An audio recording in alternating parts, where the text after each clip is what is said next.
al-mukhbitin. Ini kabar gembira bagi mereka secara mutlak, tidak dibatasi, ya, baik di dunia atau akhirat. Saksikanlah kajian Islam ilmiah di Roja TV dan Radio Roja. Simak Radio Roja Bogor 100.1 FM, Radio Roja Majalengka 93.1 FM, Radio Roja Palu 101,8 FM, dan Radio Roja Bandung 104.3 FM. Menebar cahaya sunnah.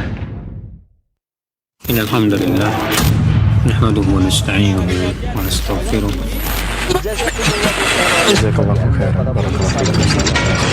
Roja TV, saluran tilawah Al-Quran dan kajian Islam.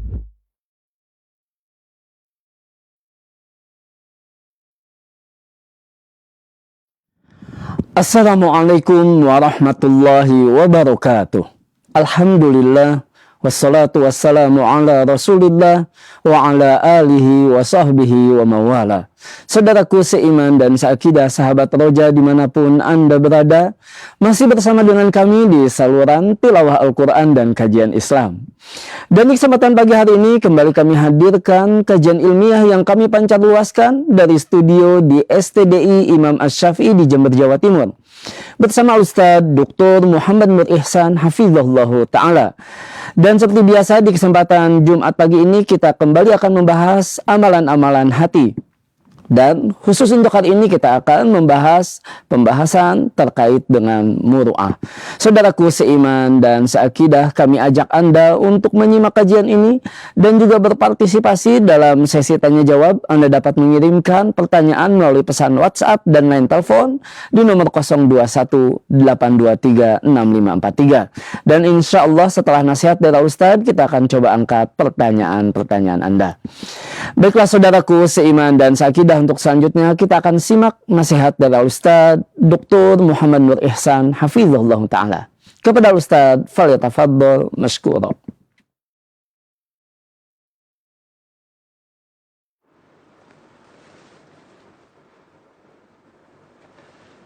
Assalamualaikum warahmatullahi wabarakatuh. Alhamdulillahi rabbil alamin. Wassalatu wassalamu ala ashrafil anbiya'i wal mursalin Nabiyyina Muhammadin wa ala alihi wa sahbihi ajma'in wa man tabi'ahum bi ihsanin ila yaumiddin, amma ba'd. Allahumma allimna ma yanfa'una wanfa'na bima 'allamtana wa zidna ilma. Allahumma ati nufusana taqwaha wa zakkiha anta khairu man zakkaha anta waliyuha wa maulaha.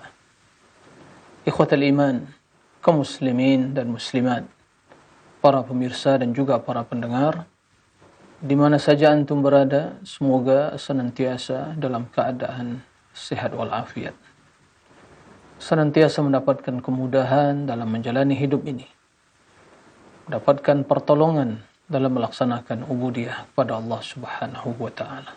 Allahumma amin. Alhamdulillah, kita bersyukur kepada Allah Azza wa Jalla. Lisan kita senantiasa memuji Allah dan hati kita mengakui, meyakini bahwa nikmat hanyalah datang dari Allah Azza wa Jalla.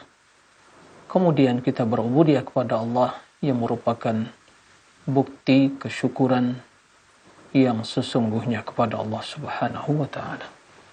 Salam dan salam mari kita perbanyak ucapkan untuk Nabi yang mulia, terutama di hari yang mulia ini, Sayyidul Ayyam Yaumul Jumu'ah. Mudah-mudahan kita semua menjadi umat yang setia dalam mengikuti jalan hidup beliau, berpegang teguh kepada sunnahnya, sehingga kita menjadi orang-orang yang mulia dan bahagia dengan izin Allah dunia dan akhirah. Ikhwatal iman, kaum muslimin dan muslimat, para pemirsa rahimakumullah. Masih bersama Imam Ibnu Qayyim rahimahullah dalam pembahasan tentang a'malul qulub. Berbagai hal yang telah dijelaskan oleh Imam Ibnu Qayyim rahimahullah, yang semua hal itu akan mempengaruhi hati seseorang, akan menjadikan hati seorang hamba biidznillah hati yang bersih, hati yang mulia, hati yang lembut, yang mudah tersentuh dengan nasihat, mau'izah, hati yang dengan mudah menangis tatkala mendengarkan seruan Allah mengajak kepada kebaikan, tatkala membaca tentang surga, dan di waktu yang sama tatkala membaca tentang ancaman neraka. Hati yang bisa menangis sebelum mata meneteskan air mata. Ikhwatal iman, para pemirsa rahimakumullah dan juga para pendengar yang dirahmati Allah Subhanahu wa taala. Pada kesempatan yang mulia ini kita akan menjelaskan apa yang disebutkan oleh Imam Ibnu Qayyim rahimahullah di antara tingkatan-tingkatan ubudiyah yang semua hal itu akan mempengaruhi hati dan jiwa seorang hamba. Beliau menulis dengan istilah al-muru'ah, manzilah al-muru'ah, kedudukan muru'ah. Kalau kita kembali ke dalam atau kepada bahasa Indonesia di kamus ya, di KBBI, kita akan mendapatkan muru'ah itu terjemahannya ya, kehormatan diri, harga diri, kemudian yang ketiga nama baik. Ya. Ini terjemahan muru'ah di dalam KBBI. Ya. Kehormatan diri, harga diri, dan nama baik. Dan sesungguhnya muru'ah ya lebih mencakup atau lebih luas dari terjemahan tersebut. Di terjemahan dalam KBBI tersebut ya tidak bisa mewakili semua makna muru'ah. Ya. Akan tetapi ya memberikan kepada kita sebuah pemahaman bahwa muru'ah tersebut ya berkaitan dengan diri dan jiwa. Bagaimana kita menjaga ya harga diri. Bagaimana kita menjadi orang yang memiliki kehormatan diri dan juga menjaga nama baik. Ya. Al-Imam Ibnu Qayyim rahimahullah azza wa jalla menjelaskan hakikat muru'ah. Ya. Yang biidznillah dengan memiliki sifat tersebut, seorang akan terus menjaga nama baiknya, akan selalu menjaga kehormatan dirinya, bukan semata-mata di pandangan manusia, tapi terlebih utama adalah dalam pandangan Allah Azza wa Jalla. Kata Imam Ibnu Qayyim, hakikat dari muru'ah itu ittisafun nafsi bisifatil insan allati faraqa bihal hayawan al-ba'im wasyaitan ar-rajim. Jadi jiwa yang memiliki sifat kemanusiaan, sifat yang dimiliki oleh manusia yang berbeda dengan sifat binatang ya dan syaitan.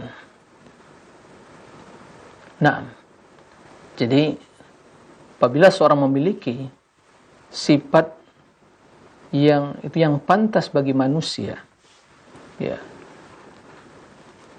yang membedakan dia dari binatang, dari hewan ternak atau syaitan yang terkutuk, kata beliau itulah hakikat muru'ah ya.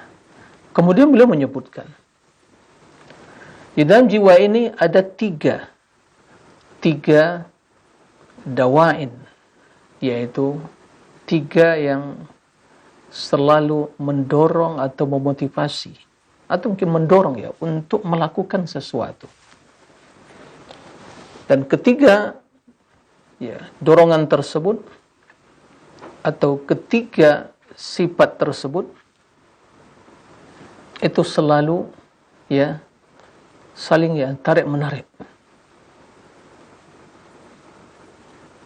Yang pertama, da'in yad'uha ila ittisab bi akhlaqis syaitan.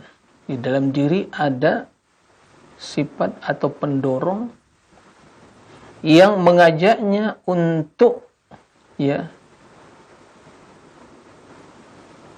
mengikuti sifat syaitan. Ada di dalam diri manusia hal yang mendorong untuk memiliki sifat tersebut atau melakukan perbuatan atau sikap atau sifat, memiliki sifat yang dimiliki oleh syaitan, akhlak syaitan. Nah, minal kibir wal hasad, sombong, hasad, ulu, membanggakan diri, menzolimi, wasyarr, kejahatan, wal adha, mengganggu, wal fasad, kerusakan, wal ghish, menipu. Ini semua adalah akhlak dan perilaku syaitan. Nah, di dalam diri manusia ada sifat dan perilaku yang mendorong untuk melakukan akhlaknya syaitan. Kemudian kata beliau, wada'in yad'uha ila akhlaqil hayawan. Dalam diri juga ada keinginan hasrat yang mendorong untuk melakukan perbuatan atau memiliki sifat atau akhlaknya hewan, yaitu da'is syahwat, hawa nafsu. Itu mendorong seorang melakukan hal-hal yang memiliki akhlak kebinatangan, perilaku hewan, ternak, binatang, yang hanya memikirkan perut dan kemaluan. Taib. Yang ketiga, ada dalam diri manusia da'in yad'uha ila akhlaqil malak. Sifat yang mendorongnya untuk memiliki akhlak para malaikat. Seperti berbuat kebaikan, ihsan, wan nus, memberikan nasihat, wal bir, buat kebajikan, al ilmu, keilmuan atau ilmu, wat ta'ah, dan ketaatan. Serta semua hal-hal yang baik. Ketiga, hal ini yaitu dorongan yang ada dalam diri untuk melakukan kesombongan, hasad, bangga, berbuat kejahatan, buat kerusakan, suka mengganggu. Ini akhlaknya syaitan. Nah, di dalam diri manusia ada dorongan untuk mengikuti akhlak-akhlak yang demikian. Maka muncul berbagai kerusakan, kesombongan, keangkuhan, mengganggu, menzolimi, kerusakan, membuat kerusakan. Ini semua adalah perilaku dan akhlak syaitan. Ada juga di dalam diri dorongan untuk menyerupai perilaku hewan.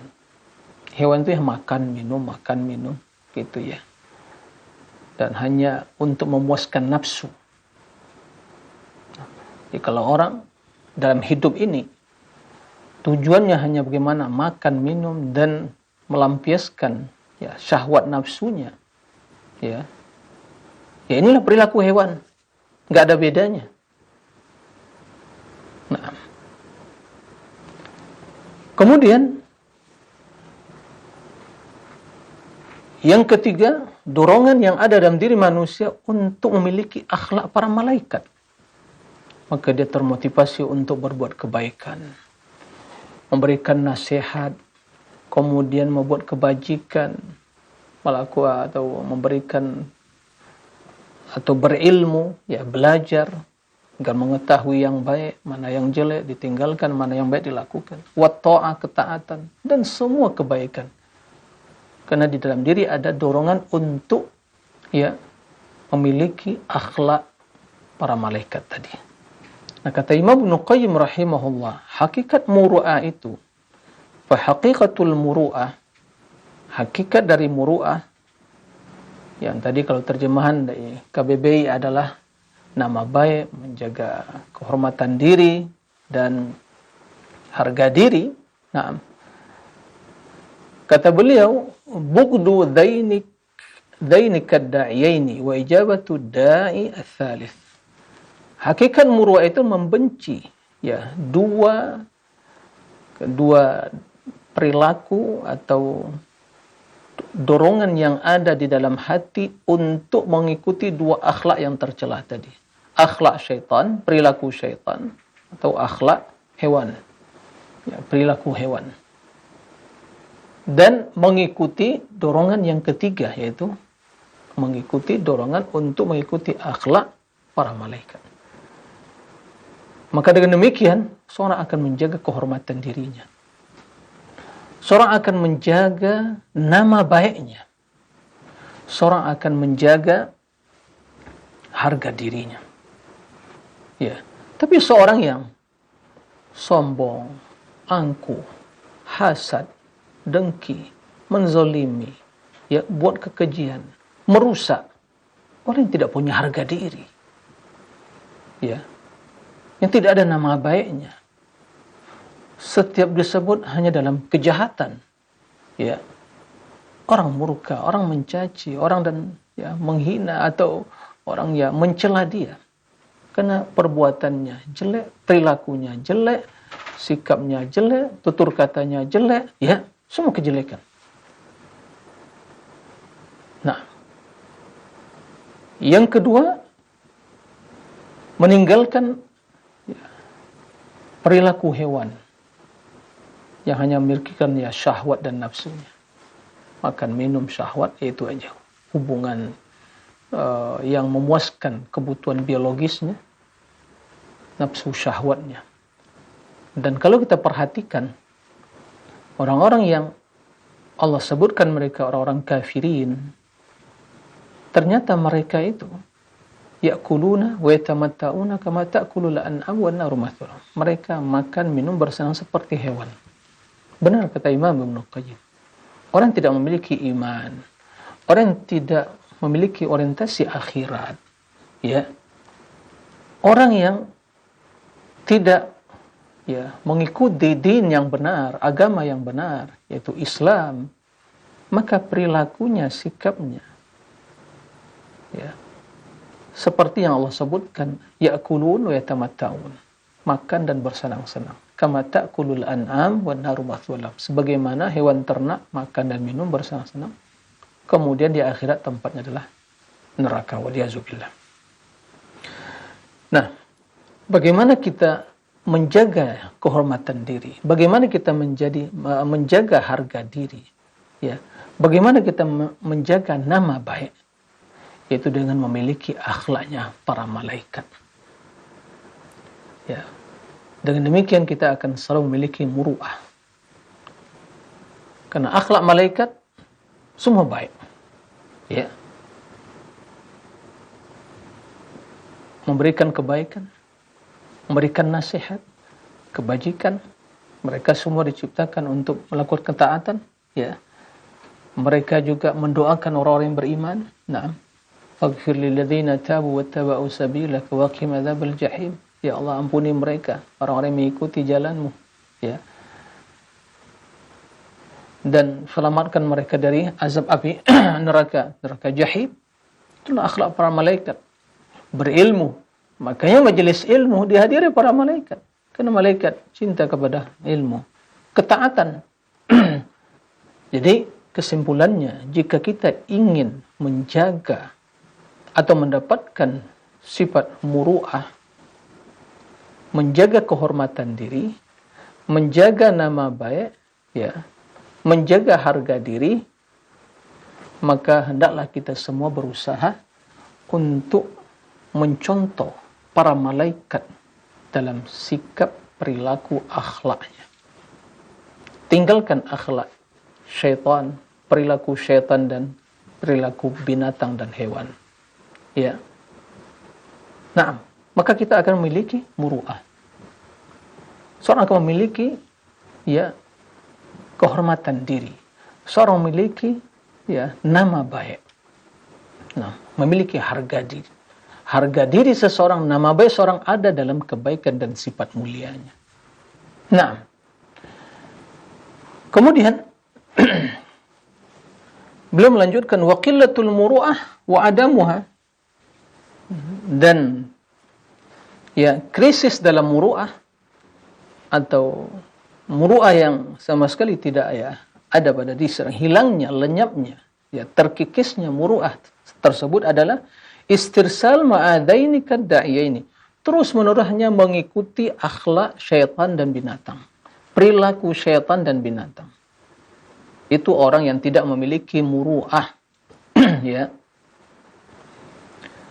Wa tawajjuh li da'awatihim aina maka, dan hanya mengikuti, ya mengarah kemana ya seruan syaitan dan perilaku kebinatangan itu yang mengajak dia.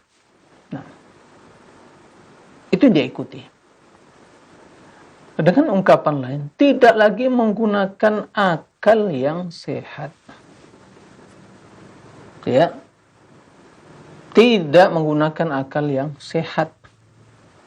Nah, maka dia hanya mengikuti perilaku syaitan dan juga ya perilaku hewan. Maka apa yang muncul dari dirinya?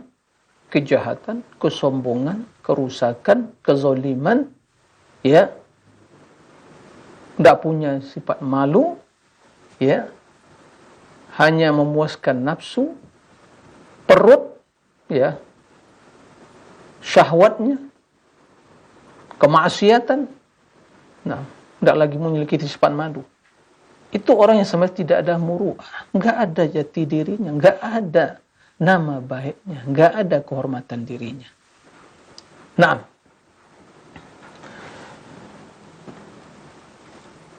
kemudian kata Imam Ibnu Qayyim, ba'dus salaf, sebagian ulama salaf mengatakan, khalaqallahu al-malaika uqulan bila syahwah. Jadi Allah menciptakan malaikat memiliki akal tanpa syahwat. Ya. Wa khalaqal bahaim syahwatan bila uqul. Allah ciptakan hewan, ternak, binatang syahwatan, memiliki syahwat, bila uqul, tidak memiliki akal. Wa khalaqa Adam, dan Allah menciptakan Adam, nenek moyang kita Adam alaihi salam. Wa rakkaba fihi al-aqla wasyahwah. Allah ciptakan pada dirinya ada dua hal, akal dan syahwat. Nah, ada akal, ada syahwat. Faman ghalaba aqluhu syahwatahu iltahaqa bil malaik. Barang siapa yang akalnya ya yang mendominasi syahwatnya, taib, maka dia diikut sertakan kepada malaikat. Ya. Kelompok malaikat. Karena akalnya berfungsi. Wa man ghalabat syahwatuhu aqlahu iltahaqa bil bahaim. Barang siapa yang syahwat nafsunya yang mendominasi akalnya, mengalahkan akalnya, ya, maka dia diikut sertakan dengan binatang ternak, hewan. Karena nggak berfungsi lagi akalnya. Padahal yang membedakan dia dari hewan adalah akalnya. Dia punya nafsu. Hewan punya nafsu. Ya. Tapi hewan tidak punya akal.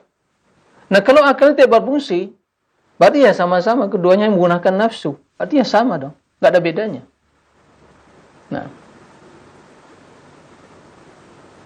وَلَقَدْ ذَرَأْنَا لِجَهَنَّمَ كَثِيرًا مِنَ الْجِنِّ وَالْإِنسِ لَهُمْ قُلُوبٌ لَا يَفْقَهُونَ بِهَا وَلَهُمْ أَعْيُنٌ لَا يُبْصِرُونَ وَلَهُمْ آذَانٌ لَا يَسْمَعُونَ بِهَا أُولَئِكَ كَالْأَنْعَامِ بَلْ هُمْ أَضَلُّ. Ya.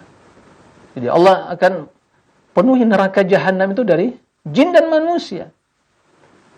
Punya hati tidak digunakan untuk memahami. Punya pendengaran tidak digunakan untuk mendengar yang baik. Punya mata tidak digunakan untuk melihat yang baik. Enggak ada fungsinya. Akal dan hati tidak berfungsi. Ya. Maka kata Allah, mereka itu seperti an'am, binatang ternak. bal adhalla bihina dari itu. Na'udzubillah min dzalik. Ya ikhwatal iman, para rahimakumullah. Jadi kemuliaan seorang hamba ya terletak dalam ya memfungsikan akalnya. Makanya Allah ciptakan akal, dan akal diciptakan adalah untuk membedakan mana yang baik dan mana yang jelek. Nah, tapi bila akal tidak berfungsi,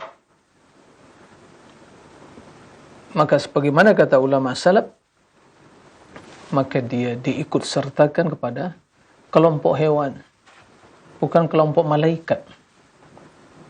Ikhwatal iman, maka orang yang berakal, orang yang memiliki ya kehormatan diri, orang yang memiliki ya nama baik, orang yang memiliki harga diri, dia memuliakan dirinya, orang yang bisa memfungsikan akalnya untuk melakukan kebaikan dan meninggalkan kejelekan. Ya, akalnya ya mendominasi syahwatnya. Bila ada dorongan syahwat, dia timbang dengan akal yang sehat. Oh enggak, ini merugikan saya, merugikan orang lain. Ya, maka dia tinggalkan. Tapi bila ya syahwat yang mendominasi, akal tidak berfungsi lagi, inilah orang yang tidak memiliki muru'ah, enggak ada kehormatan dirinya. Dia sesungguhnya telah merendahkan, telah ya menghina, telah mencela ya dirinya sendiri. Karena akal yang Allah berikan, akal yang Allah karuniakan tidak lagi berfungsi sebagaimana mestinya, sebagaimana tujuan akal tersebut diciptakan. Oleh karena itu kata beliau, sebagian mengatakan bahwa hakikat atau definisi dari muru'ah itu adalah ghalabatul aqli lisyahwah. Jadi kalau kita sering mendengar, ente gak punya muru'ah, jaga muru'ah, sering kita mendengar ungkapan seperti itu. Apa sesungguhnya kalimat muru'ah tadi? Ternyata hakikatnya ya dalam sebagian perkataan para ulama disebutkan, kata Imam Ibnu Qayyim, ya qila fi haddil muru'ah, batasan-batasannya, definisinya muru'ah itu adalah ghalabatul aqli lisyahwah, akal yang mendominasi syahwat. Tatkala akal telah itu yang mendominasi, mengalahkan syahwatnya, maka dia akan bertutur kata yang baik, berbuat yang baik, akan menjauhkan hal yang jelek, ya, akan mempertimbangkan tatkala ingin mengambil suatu, ya, ingin melakukan sesuatu, ya, ini menimbulkan kebaikan atau kejelekan. Jika keduanya baik, keduanya hal yang baik, dia akan pertimbangkan mana yang lebih besar kebaikannya. Jika ada dua kemungkaran dan dia tidak bisa ya meninggalkan kedua kemungkaran tersebut karena satu ada yang lainnya, maka dia akan mempertimbangkan ya mana yang lebih sedikit ya kemungkarannya. Itu seandainya dihadapkan pada dua kemungkaran. Maka akal fungsinya adalah menimbang, melihat. Nah, dan selalu ya mengarahkan kepada hal yang baik. Itulah fungsi akal. Nah, itulah fungsi akal. Maka orang yang berakal sesungguhnya bukan orang yang cerdas. Ya, harus dibedakan antara kecerdasan dengan orang yang berakal. Orang yang memiliki otak tapi tidak berakal. Nah, otak itu organ, ya, alat yang Allah ciptakan, yang ada kepala kita. Nah, tempat Allah guna ya dijadikan Allah untuk ya menampung berbagai informasi, data, menyimpan data, ya, kemudian untuk memahami, kemudian itu ditransfer ke hati menjadi satu keyakinan, kemudian didorong yang mempunyai kekuatan spiritual, kemudian dalam bersikap dia menimbang, itu digunakan. Nah, tatkala dia mampu telah menimbang mana yang baik, mana yang jelek, dan mendorong, ya, memiliki iradah untuk melakukan kebaikan, maka dia memiliki akal, ya. Otak yang tadi berfungsi itu melahirkan sebuah, ya, pemahaman kebaikan dan ditransfer ke hati, kemudian lahir keinginan, kemudian ada aksi dalam perbuatan, dalam perilaku, semuanya yang baik karena akal yang telah, ya, menimbang dengan baik. Itulah fungsi akal. Maka orang yang melakukan, ya, terkadang kita malu, ya, melihat seorang yang, ya, subhanallah, yang tidak ada lagi muru'ahnya. Dia melakukan sesuatu yang terkadang hewan saya tidak melakukan. Hewan saja tidak melakukan, binatang saya tidak melakukan. Tapi dia, waliyazubillah, malah melakukan. Nah, ini sama sekali orang yang tidak memiliki harga diri. Orang yang tidak memiliki kehormatan diri. Orang yang tidak memiliki nama baik. Ya, sampai hewan pun, ya, tidak mampu, tidak bisa melakukan hal itu. Ya. Tapi manusia yang Allah berikan akal, ternyata melakukan. Kenapa? Karena dalam dirinya, ya, akhlak syaitan tadi, perilaku syaitan dan kebinatangan itu yang mendominasi. Ya, waliyazubillah. Kita berlindung dari kejahatan syaitan dan kejahatan diri kita. Makanya penting di setiap pagi kita berlindung, di pagi dan petang hari kita berlindung dari kejahatan diri kita dan kejahatan syaitan. Nah, min syarri nafsi wa syarri syaitan wa syirki. Ini jangan lupa, ya, para pemirsa dan kaum muslimin rahimakumullah, berlindung, ya. Jadi kembali kita, ya, sampaikan kata Imam Ibnu Qayyim, walihada qila fi haddil muru'ah, karena itu disebutkan dalam, ya, batasan-batasan muru'ah itu atau definisinya adalah innaha ghalabatul aqli lisyahwa, yaitu akal yang mendominasi syahwat. Dan jaga akal kita itu, dijaga.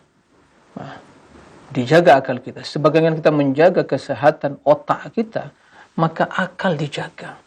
Ya. Jangan hanya menjaga kesehatan otak, tapi, ya, akalnya tidak dijaga. Banyak orang yang cerdas, banyak orang yang pintar, tapi tidak berakal. Kadang melakukan hal-hal yang, ya, tidak sesuai dengan, ya, apa yang menjadi fungsi akal. Wa haqiqatul muru'ah, beliau menjelaskan lagi, hakikat muru'ah itu tajannubud dana'at warrada, meninggalkan hal-hal yang enggak berguna, hal-hal yang enggak ada nilainya, hal-hal yang tercela. Ya. Nah, minal aqwal, dari perkataan, wal akhlaq wal a'mal. Ya. Ada tiga hal, kata Imam, tiga hal. Yang pertama adalah qaul, ya. Kemudian akhlak, dan yang ketiga ada a'mal. Diperhatikan perkataan kita. Perhatikan akhlak kita, perhatikan amal kita. Ya, perbuatan kita. Seorang yang ingin menjaga muru'ah, perhatikan. Perkataan yang keji tinggalkan. Perkataan yang tidak baik tinggalkan. Berpikir sebelum berbicara. Nah, karena disitulah harga dirimu. Maka sering dikatakan mulutmu harimau, kan begitu.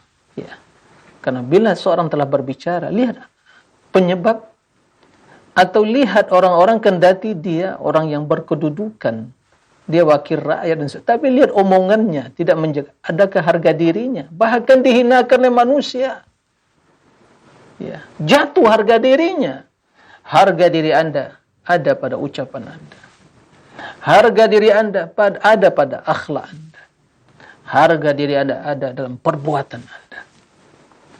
Bila lakukan perbuatan yang baik, akhlak yang baik, ucapan yang, disitulah harga diri Anda. Disitulah kehormatan diri Anda. Disitulah nama baik Anda.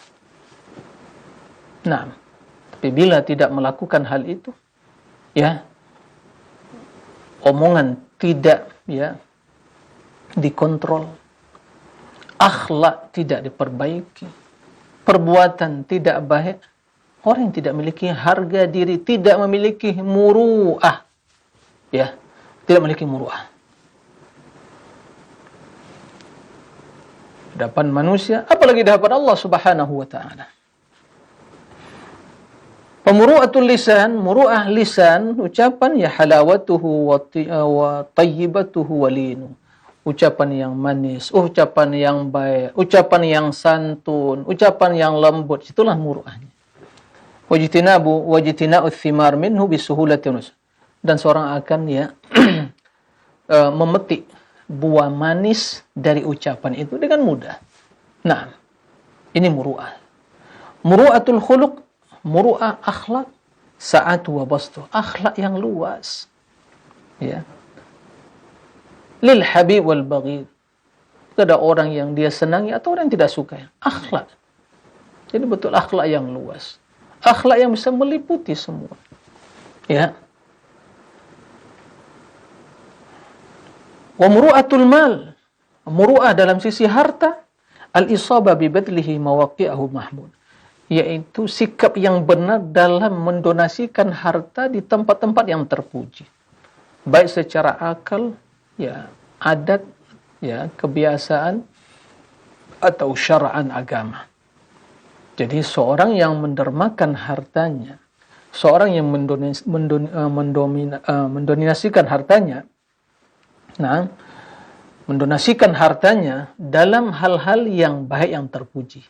Disitulah muru'ah dia, ya, situlah harga dirinya. Tapi seorang yang mengeluarkan harta untuk hal yang tidak berguna, hal yang tidak bermanfaat, untuk kemaksiatan, untuk berbuat dosa, atau untuk mengerongrong ya kebaikan, ya, maka orang yang tidak memiliki muru'ah di sisi harta. Muru'ah jah, muru'ah kedudukan. Naam. Badluhu lil muhtaj ilaihi, yaitu seorang kedudukannya yang digunakan dia untuk membantu orang-orang yang membutuhkan. Ya. Muru'atul ihsan, ya, muru'ah dalam ihsan kebaikan, ta'jiluhu wa taisiruh, menyegerakan kebaikan, berbagi kebaikan. Ya. Memperbanyak kebaikan. Nah, beliau menyebutkan wa ada maru'yati hala wuqu'ihi. Dia sama sekali enggak peduli ya, enggak memperhatikan, enggak melihat memperhatikan tatkala kebaikan dia berikan, apa dipuji orang atau ya didokumentasikan ya, atau mendapatkan pujian, enggak perlu bagi dia. Wa nisyanu ba'da wuqi, dia melupakan setelah terjadi kebaikan, dia lupakan, enggak perlu lagi diungkit-ungkit, nggak perlu lagi dibicarakan. Udah kebaikan-kebaikan sudah terdokumentasi dalam catatan malaikat. Udah, dia betul-betul tulus berikan kebaikan, nggak perlu dilihat. Mau dilihat, mau dipuji orang lain, nggak perlu dipikirkan. Mau dipuji, mau didokumentasi, mau mendapatkan penghargaan, nggak perlu. Kemudian begitu menyelesaikan atau memberikan kebaikan tadi, udah, dia lupakan. Ya. Nggak perlu lagi diungkit. Kenapa? Karena kebaikan tidak akan pernah ya hilang. Semua tercatat. Nah, fahadhi muru'atu al-badl. Nah, ini adalah kata beliau muru'ah al-badl, yaitu dalam berbagi. Nah, begitu juga dalam ya muru'ah, sikap muru'ah dalam meninggalkan, ya, meninggalkan hal-hal yang tidak baik, al-khisam, perselisihan, al-mu'atabah, mencelah yang berlebihan ya, mencelah, al-mutalabah, menuntut, al-mirab, pertentangan, perdebatan, naam, dan ya menutup mata dari kesalahan orang lain, dan tidak ya terus-menerus menuntut. Ya. Mungkin dia punya hak, haknya diambil oleh orang lain. Ya. Tapi dia orang yang betul memiliki muru'ah, harga diri. Tidak terus-menerus menuntut. Ya. Kemudian wattaghaful an atharatin nas, tidak pedulikan dengan kesalahan manusia, terkadang tidak mengungkit-ungkit hal itu, tidak tanpa peduli dengan hal itu. Ya, manusia yang tabiatnya adalah sering melakukan kesalahan, apalagi di tengah keluarga, bersama keluarga, anak-anak atau saudara. Ya, pastilah ada dalam berinteraksi berbagai hal yang tidak disenangi, kesalahan. Ya, jangan berlebihan dalam menyikapi itu. Ya, terkadang kita harus taghaful. Ya, jangan terlampau diperhatikan hal itu. Nah, karena kalau itu yang terus yang menjadi perilaku kita, maka kita tidak akan pernah tenang dalam hidup ini, tidak akan pernah bisa memberikan atau bersikap yang baik. Karena kita selalu menjadikan sesuatu yang bisa hanya dengan menutup mata menyelesaikan masalah, tapi malah menjadikan sumber masalah dengan terus mengungkit-ungkit, membicarakan dan seterusnya. Waliyazubillah. Nah, bahkan kata beliau, di antara muru'ah dalam meninggalkan itu adalah engkau mampu memberikan atau menyampaikan kepada seseorang, memberikan sebuah informasi bahwa dia atau Anda tidak sama sekali memiliki catatan negatif tentang seseorang tadi. Nah, subhanallah, ini hal yang luar biasa muru'ah yang dijelaskan oleh Imam Ibnu Qayyim ini. Kemudian beliau membagi muru'ah itu ada 3 tingkatan. Ya. Tingkatan yang pertama, muru'ah al-mar'i ma'an nafsi. Muru'ah seseorang bersama dirinya. Nah, ini yang pertama, muru'ah ma'an nafs. Muru'ah pada diri kita sendiri. Apa maksudnya? Yang dia selalu mendorong dirinya, dia harus mampu mengajak dirinya untuk memperhatikan semua hal-hal yang akan menambah keindahan dia, kecantikan dia, ketampanan dia. Dari sisi apa? Ya, perilaku, akhlak. Karena itu yang akan menghias seseorang. Bukan dari segi penampilan dalam artian kekayaan yang dia tampilkan, pakaian yang mahal yang dia pakai, gitu. Bukan itu. Ya. Tapi adalah perilaku dan sikap yang akan menambah keindahan, kebaikan, kecantikan, ketampanan dia, perilakunya, akhlak dan perilakunya.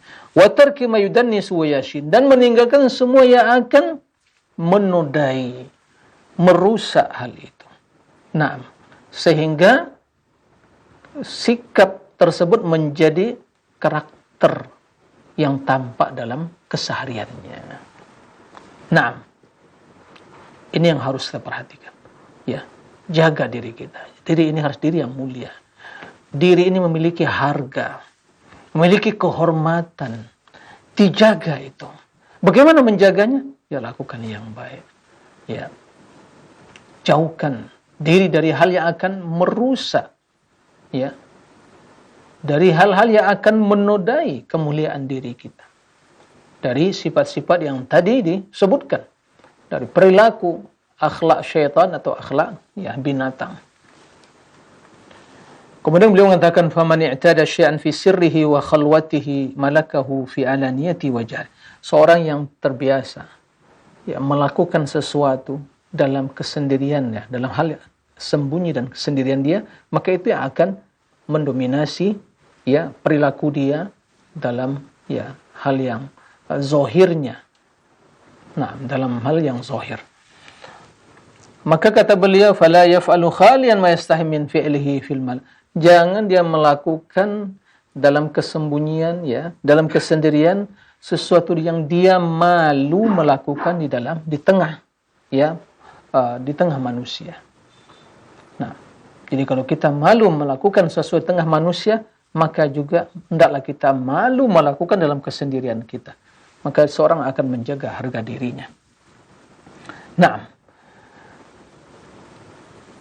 kemudian yang kedua, derajat yang kedua, al-muru'ah ma'al khalq. Muru'ah bersama dengan sesama. bi an yasta'mil ma'ahum syurutal adab wal haya wal khuluqul jamil, yaitu menggunakan bersama mereka, berinteraksi bersama dengan ya adab yang baik, sifat malu, akhlak yang baik ya. Nah, dan tidak menampakkan kepada mereka sesuatu yang dia membenci hal itu bagi dirinya. Nah, dan wa yattakhidan nas mir'atan li nafsi, dia menjadikan manusia orang lain saudaranya sebagai ya cermin bagi dirinya. Nah, apa yang dia tidak senangi, apa yang dia tidak sukai, dia tinggalkan. Begitu juga ya, dia meninggalkan yang demikian itu ya, jangan sampai ya mengganggu saudaranya. Perkataan, perbuatan, akhlak, jika dia tidak ya menyukai hal itu, maka jangan dia melakukan hal itu bagi saudaranya.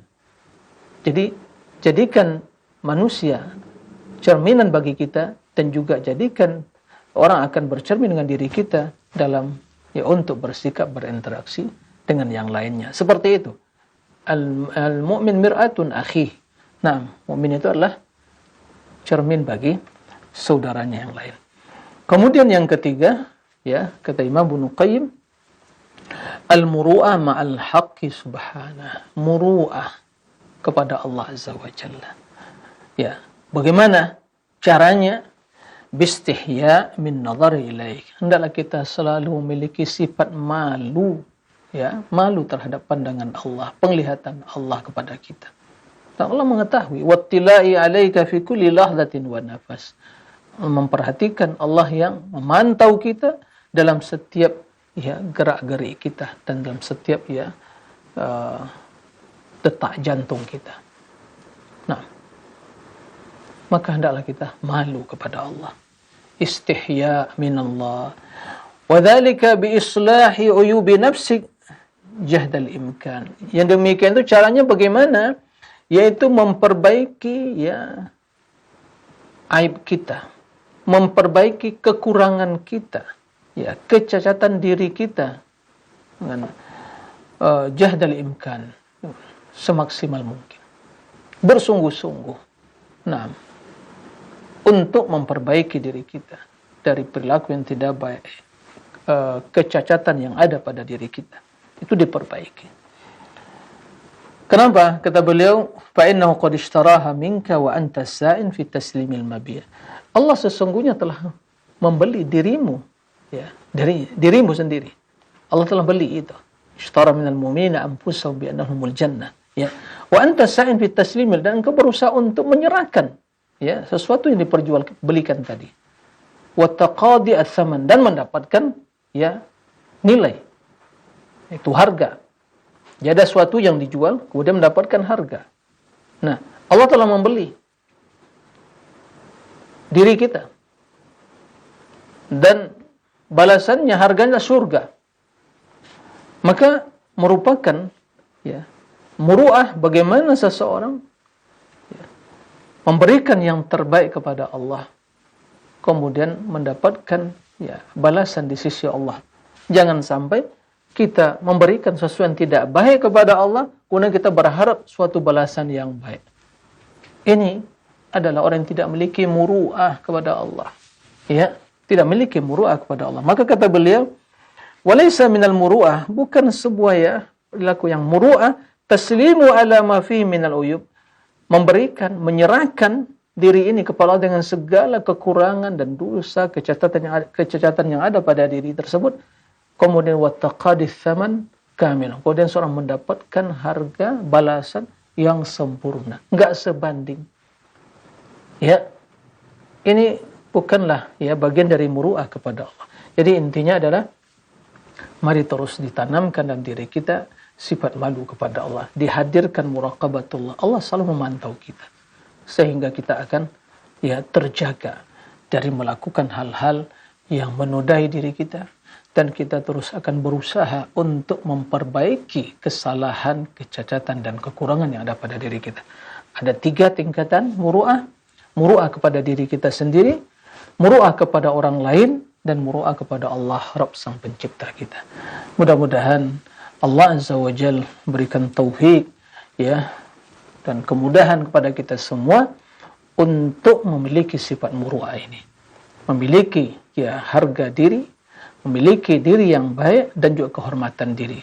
Dengan memperhatikan apa-apa yang telah disampaikan Imam Ibnu Qayyim tadi, yaitu menggunakan akal kita.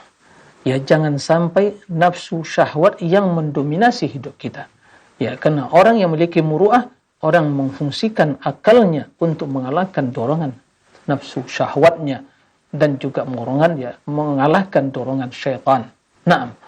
Demikian, mudah-mudahan bermanfaat. Wa sallallahu wa sallam nabiyana Muhammad wa alihi wa sahbihi wa sallim.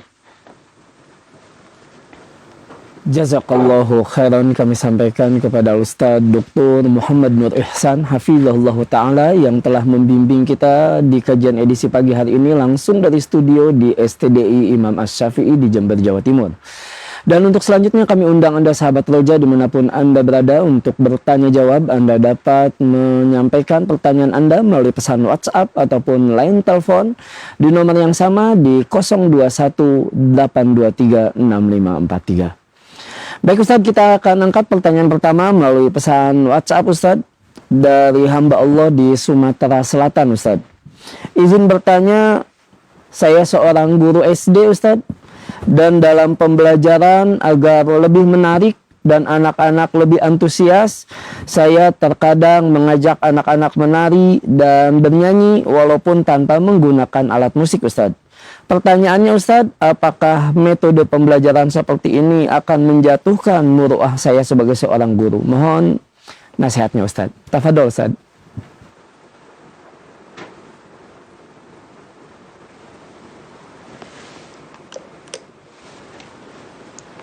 Ya, terima kasih.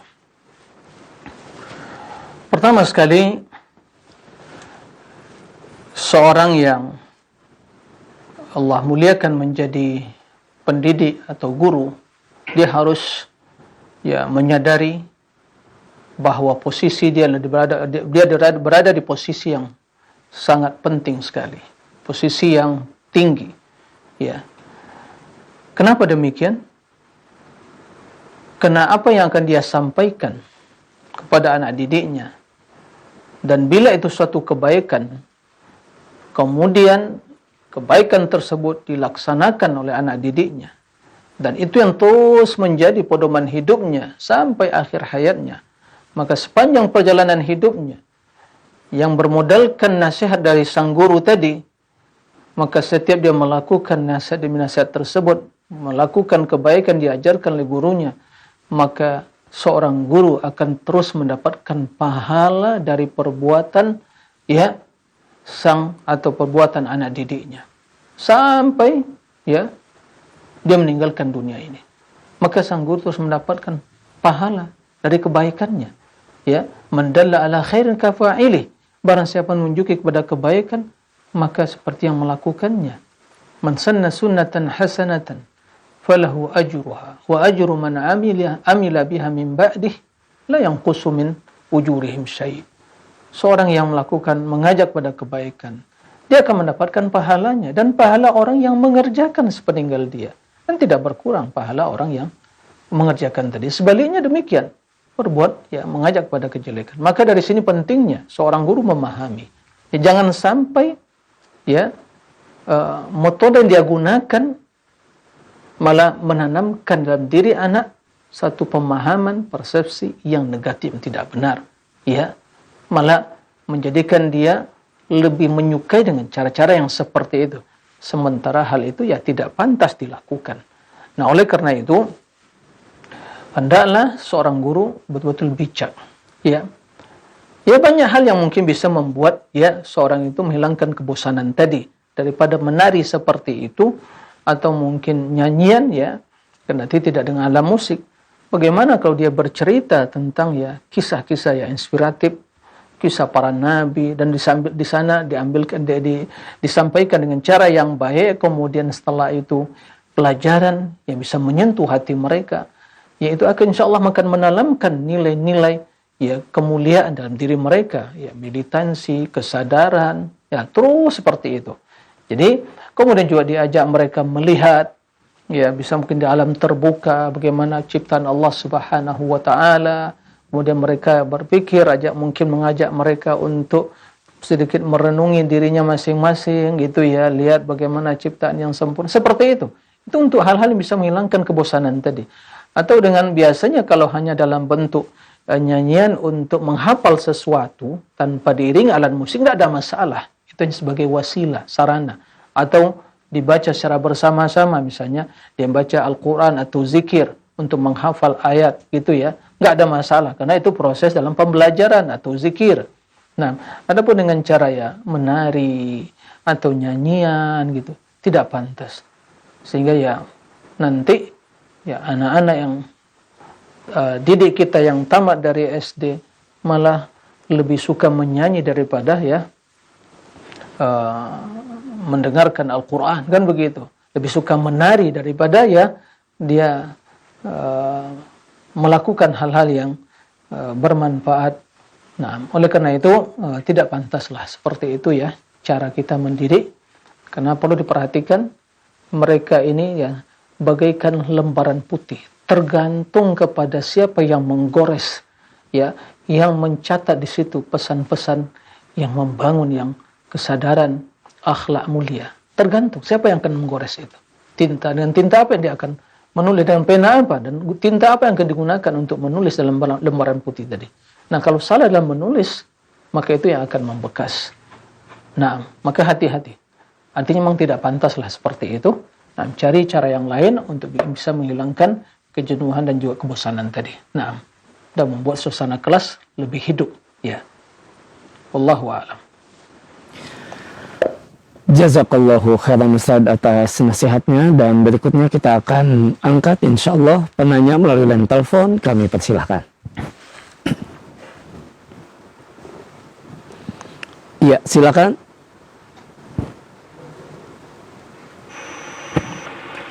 Ya. Assalamualaikum. Waalaikumsalam warahmatullahi wabarakatuh. Dengan siapa di mana Ibu?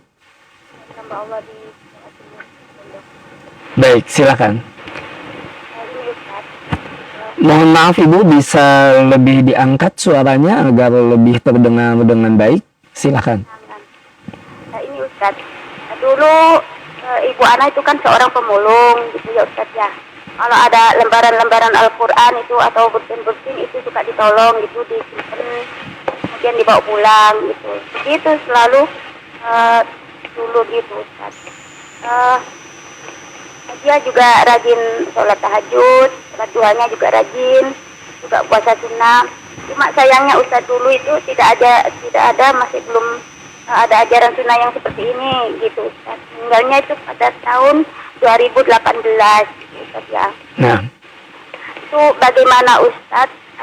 Apakah nanti di hari kiamat juga ditolong dengan Allah sebagaimana ibu itu menolong lembar-lembaran gitu atau bulletin-bulletin itu hadis-hadis atau ayat-ayat Al-Quran gitu Ustaz. Kemudian di alam barzahnya itu apakah itu juga mendapat pertolongan dari Allah itu Ustaz? Mohon penjelasan. Syukron, jazakallahu khair. Assalamualaikum warahmatullahi wabarakatuh. Waalaikumsalam warahmatullahi wabarakatuh. Jazakillahu khairan untuk Ibu di situ Bondo. Silahkan Ustaz. Waalaikumsalam warahmatullahi wabarakatuh. Ya. Terima kasih kepada Ibu yang bertanya. Barakallahu fiik. Ya. Semoga Allah Azza wa Jalla mengampuni semua ya kaum mukminin, dan juga bagi orang tua atau ibu kita yang telah mendahului kita, semoga Allah Subhanahu wa taala merahmati mereka dan juga ya mengampuni dosa-dosa mereka, mengangkat derajatnya dan melapangkan kuburannya. Allahumma amin. Ibu yang dimuliakan Allah Subhanahu wa taala, rahmatullah wasi'ah, rahmat latul luas. Allah Ar-Rahmanur Rahim. Ya, Maha Pengasih lagi Maha Penyayang. Kita berharap ya seorang siapapun dari saudara kita, apalagi orang tua kita, keluarga kita yang alhamdulillah mereka dalam keadaan Islam, mereka beribadah, melakukan kebaikan, mungkin menurut sebagian itu perkara yang ringan, ya alhamdulillah Dan tadi disampaikan juga mereka bisa beribadah, tapi mungkin dengan keterbatasan ilmu belum maksimal. Ya, dan mereka telah menghadap Allah Subhanahu wa taala. Dan tentu yang harus kita lakukan, kita berharap dan berdoa semoga Allah menerima amal ibadahnya, dan ya berdoa kepada Allah semoga Allah ya memaafkan kesalahannya, kekurangannya. Semua kita ya memiliki salah dan kekurangan, dan apa yang dia lakukan dari kebaikan ya itulah sebatas ilmu yang dia ketahui. Tatkala itu tidak ada yang mungkin menyampaikan kepadanya ilmu yang lebih sempurna, ya semoga Allah memaafkan kekurangan itu. Tapi yang jelas ya selama seorang memiliki iman dan cintaan, sebagai bukti juga kecintaan dia kepada Al-Quran, lembaran Al-Quran yang berserakan itu dia kumpulkan, dia selamatkan. Ini bentuk pengagungan kepada Al-Quran. Juga salat tahajud dilakukan. Ya mudah Allah Subhanahu wa taala ya mengampuni kesalahan-kesalahannya dengan ya amal ibadah yang dilakukannya. Nah, begitu ya dalam barzah, semoga Allah ya mengampuni dan juga melapangkan kuburannya dan maafkan kesalahannya. Nah, itu yang bisa kita lakukan. Kepastian tidak bisa ya kita tidak bisa memiliki kepastian itu. Semua yang telah menghadap Allah dengan amal kebaikannya, ya kita berharap semoga Allah merahmatinya, menjadi itu ya bekal dalam menghadapi perjalanan akhirat. Semua yang menghadap Allah dari orang yang fasik dan tidak beriman, kita khawatir hal itu akan ya menambah atau kesulitan dia dalam perjalanan menuju akhirat. Jadi tetaplah berdoa, ibu ya, jangan pesimis, berdoa kepada Allah. Allah Rahman Rahim. Ya rahmat Allah, wa rahmati wasi'at kulla syai'. Rahmat Allah meliputi segala sesuatu. Wa rahmati sabaqat ghadabi. Rahmatku ya lebih mendahului kemurkaanku. Mudah-mudahan Allah Subhanahu wa taala merahmati kita semua apabila sampai ya kepada Allah Azza wa Jalla bila kita meninggalkan dunia ini, dan semoga Allah merahmati orang tua kita ya yang telah mendahului kita, dan semoga Allah mengangkat derajat mereka, mengampuni kesalahannya, melapangkan kuburannya, dan menjadikan di akhirat kelak surga sebagai tempatnya, dan kita dikumpulkan bersama mereka dan keluarga kita orang-orang yang baik nantinya. Allahumma amin. Demikian, wallahu a'lam. Jazakallahu khairan Ustaz atas penjelasan dan doanya. Dan untuk berikutnya Ustaz, kita akan kembali bacakan pertanyaan melalui pesan WhatsApp. Assalamualaikum warahmatullahi wabarakatuh. Izin bertanya di luar tema Ustaz, dari hamba Allah di Maluku Utara Ustaz. Pertanyaannya Ustaz, apakah sholat saya sah jika belum hafal doa, termasuk Ustaz doa dalam kunut witir? Jazakallahu khairan Ustaz. Wassalamualaikum warahmatullahi wabarakatuh. Tafadhal Ustaz.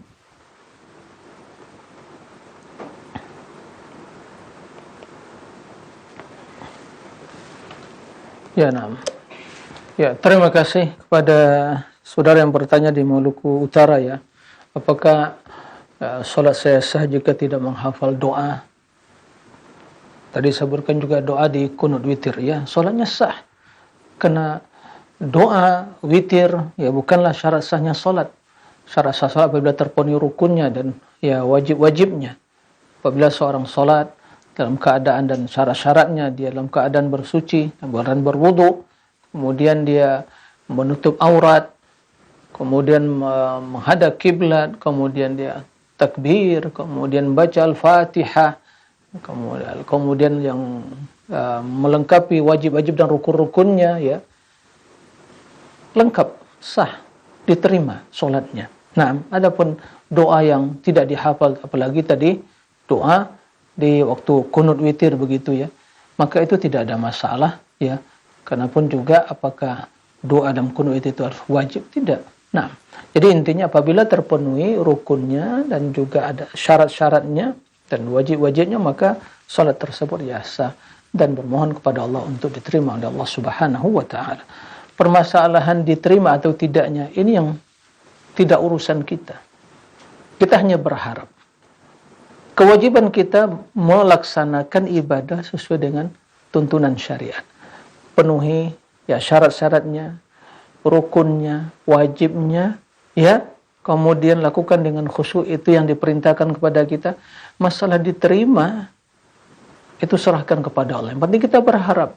Nah, dan khawatir salat kita tidak diterima, ibadah kita tidak diterima. Tapi teruslah berharap kepada Allah, berdoa. Ya, Nabi Ibrahim alaihissalam nggak bisa memastikan bahwa ibadah dia telah diterima. Beliau yang membangun Ka'bah dengan perintah Allah bersama putranya Ismail. Perintah Allah, rumah Allah, perintah dari Allah, ya. Kemudian beliau mengatakan setelah membangun rumah Allah tersebut, dia mengatakan, ya, taqabbal minna.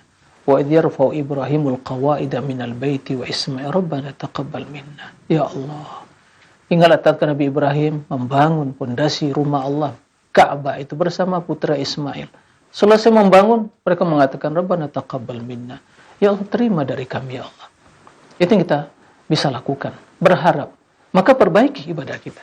Ya, perbaiki dan lengkapi, tentunya bekali dengan ilmu agar ibadah kita lebih sempurna. Nah, demikian Allah wa'ala. Jazakallahu khairan Ustaz atas penjelasannya, dan masih dalam sesi tanya jawab ini kita angkat kembali pertanyaan melalui line telepon. Kami persilahkan. Assalamualaikum Ustaz. Waalaikumsalam warahmatullahi wabarakatuh. Dengan siapa di mana Bapak? Dengan Pak Hadi di Jakarta. Baik, silakan Pak Hadi. Saya mau tanya Ustaz, bagaimana caranya menasehati ketua yayasan dan jajaran pengurusnya agar karena sampai dengan sudah hampir 5 tahun berdiri, yayasan itu belum membuat akte pendirian, tidak membuat akte pendirian dan akte kepengurusan, Ustaz. Dan tidak membuat laporan keuangan seperti yang diisyaratkan dalam undang-undang yayasan. Karena ini saya khawatir kehormatan daripada yayasan dan jajaran pengurusnya akan berkurang di mata umat. Dan kalau seandainya orang-orang tua daripada santri-santri ini kan tidak tahu, Ustaz, tentang internal yayasan dalam rangka mentaati ketentuan yang berlaku di negara ini, Ustaz, tentang yayasan. Mohon nasihatnya, Ustaz. Terima kasih. Assalamualaikum warahmatullahi wabarakatuh. Waalaikumsalam warahmatullahi wabarakatuh. Jazakallahu khairan Pak Hadi. Tafadhol Ustaz.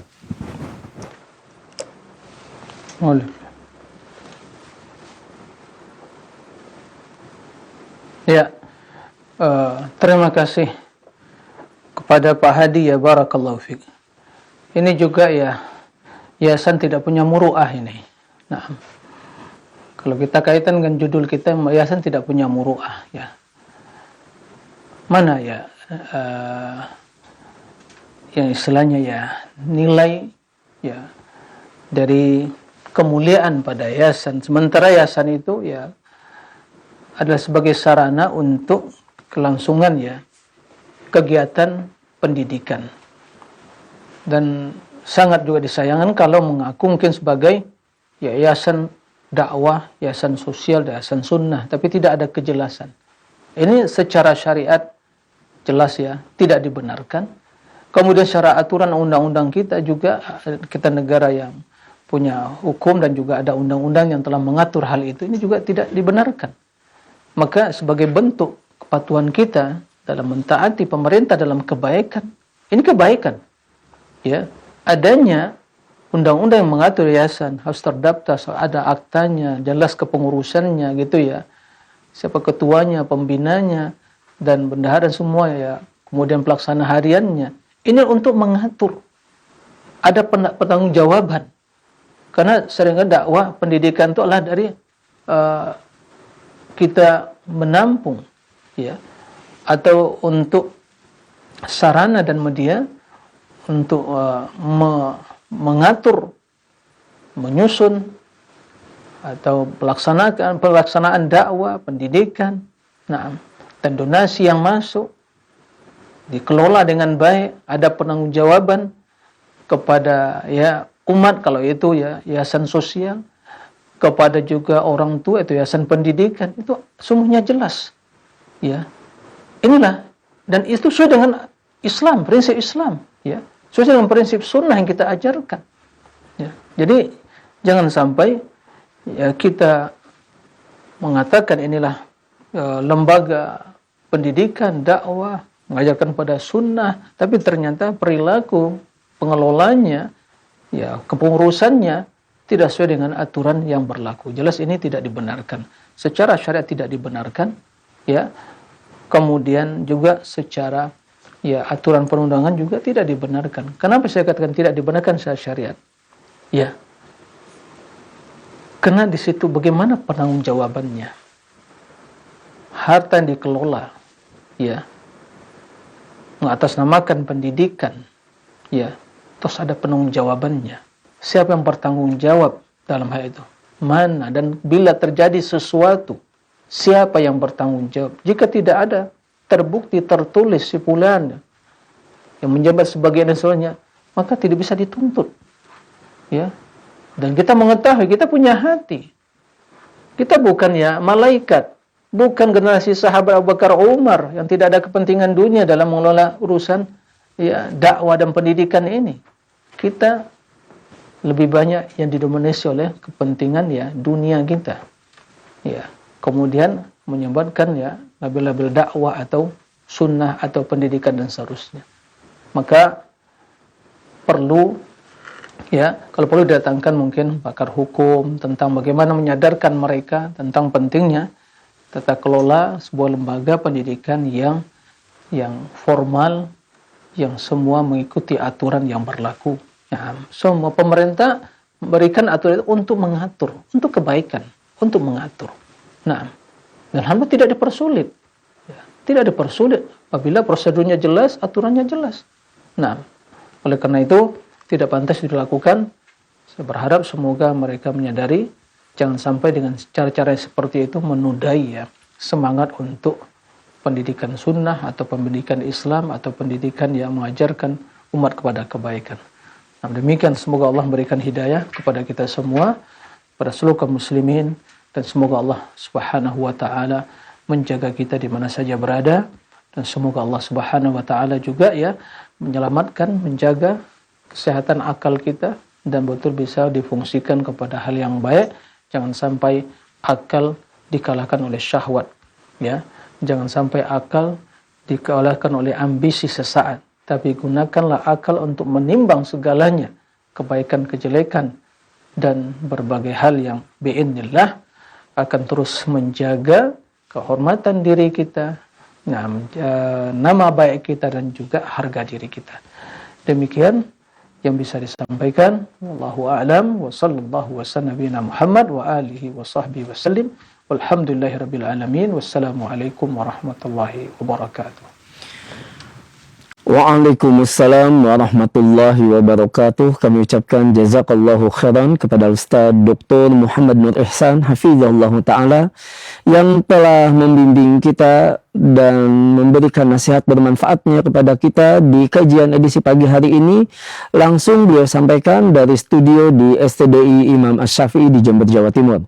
Dan kami ucapkan pula jazakumullahu khairan untuk Anda sahabat Roja dimanapun Anda berada yang telah menyimak dengan baik kajian ini dan juga bertanya jawab. Dan kami mohon maaf untuk banyaknya pertanyaan yang belum bisa kita angkat baik melalui line telepon maupun melalui pesan WhatsApp. Semoga Allah pertemukan kita kembali di kajian-kajian mendatang di Roja TV dan Radio Roja, khususnya untuk kajian bersama Ustaz Dr. Muhammad Nur Ihsan hafizahullah ta'ala dalam pembahasan amalan-amalan hati di setiap hari Jumat pagi pukul 6 kurang lebih waktu Indonesia bagian Barat sampai dengan selesai.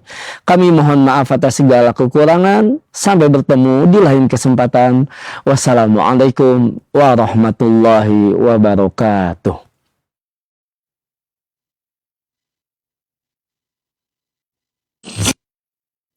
Radio Roja Bogor 100.1 FM, Radio Roja Majalengka 93.1 FM, Radio Roja Palu 101,8 FM, dan Radio Roja Bandung 104.3 FM. Penebar cahaya sunnah.